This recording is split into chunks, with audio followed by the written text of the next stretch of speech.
نکته بسیار مهمی رو که اغلب رسانه‌ها بهش نپرداختن رو اینجا میخواستم بهش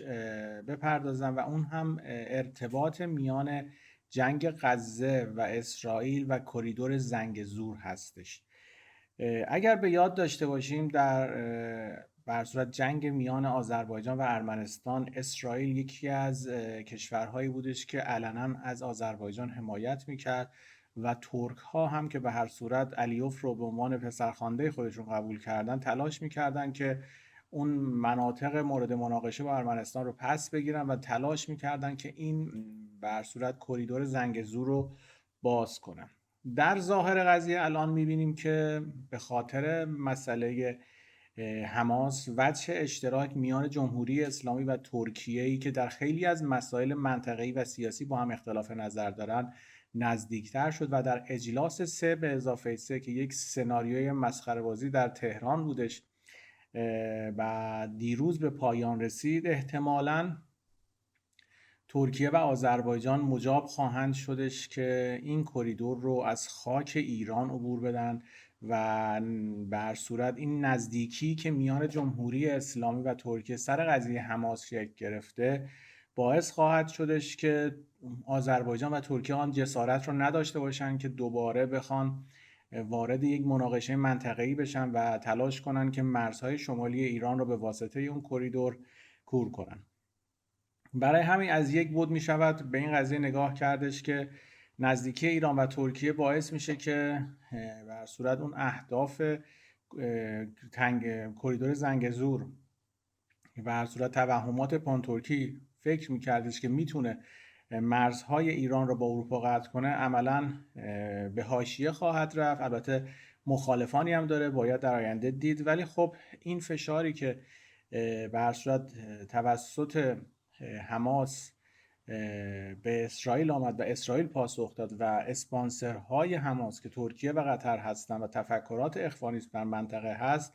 باعث شدش که اسرائیل مقداری از مسائل آذربایجان و هر صورت کوتاه بیاد و بعد از این هم که دیدیم ارمنستان دست برنده رو در بازی آذربایجان دست برنده رو در مناقشه با ارمنستان داشت، دلیلی برای گفتگو به حال پیدا نشد و ولی بعد از درگیری اسرائیل و حماس آذربایجان سر میز نشست و محتملاً کریدوری که قرار از خاک ایران هم عبور کنه به مرحله اجرایی میرسه. البته این برای طرفین میتونه به هر صورت در آیندهشون نقش بسزایی رو بازی کنه، همونطور که در به هر صورت همسایه آن سوی ارض هم شیعه زبان هست، شیعه مذهب هستند و به حال زبان آذری های ایران و آذری های آذربایجان به حال یک زبان هستش و تقریبا فرهنگ مشترکی دارن. در آینده نزدیک باعث میشه که مقدار این جماعت هم به واسطه اینکه اون خشونت ها در مرزهای ایران و آذربایجان کم بشه با هم دیگه نزدیکی پیدا کنن و عملا دیگر در آینده جنگی میان ایران و آذربایجان شکل نخواهد گرفت. یعنی اون بازی که در سطح جهانی برای نظم نوینی که پیاده سازی کردن و عبور شاهراهای ترانزیتی، عملا دیگر باید مناقشات ملی مذهبی رو کنار گذاشته بشه و همه تحت حاکمیت جهانی سعی کنن این نظم رو در به حال مرزهای خودشون رعایت کنن. یعنی امروزه جهان به صورت ایالتی داره کنترل میشه و هر ایالت توسط یک قدرت کنترل میشه و اینها همشون باید فرمانبرداری کنن از حاکمیت مرکزی و هر کسی هم در این حاکمیت به هر صورت قصوری ازش سر بزنه به حال حذف میشه یا تغییر میشه یا به هر صورت به واسطه یک کودتا، یک جنگی حاکمان تغییر موضع میدن. برای همین به هر صورت در مورد کریدور زنگزور هم باید به این قضیه فکر کنیم که بعد از اینکه حماس به هر صورت جنگ رو با اسرائیل آغاز کرد، طرف آذری به پای میز مذاکره اومد و باید دیدش که با ادامه پیدا کردن جنگ حماس به حال این سناریوی کریدور زنگزور برای همیشه به هر صورت به سرانجام خواهد رسید یا خیر. به هر صورت توهمات پانترکی اردوغان و خیلی از مردم آذربایجان که فکر میکنن باید به امپراتوری عثمانی رو مجددا ترسیم کنند شاید مخالفانی داشته باشه، ولی عملا در ترکیه هم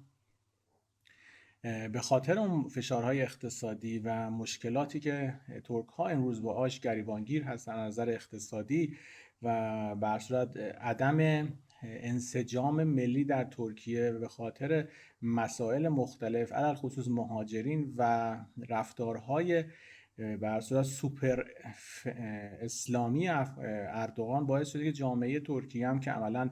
به چند پارچه تقسیم بشه و ترکیه هم در آینده آبستن حوادث خواهد شدش که شاید از دل این یک کردستانی در 2030 به بعد بیرون بیاید. در مورد این هم صحبت خواهیم کرد، ولی خواستم بگم که به هر صورت بازی‌های منطقه‌ای تک‌بعدی نیستن. هر اتفاقی در یک نقطه جغرافیایی به هر صورت رخ میده میتواند در آن سوی مرزها در جغرافیای دیگر تأثیر بسزایی داشته باشه.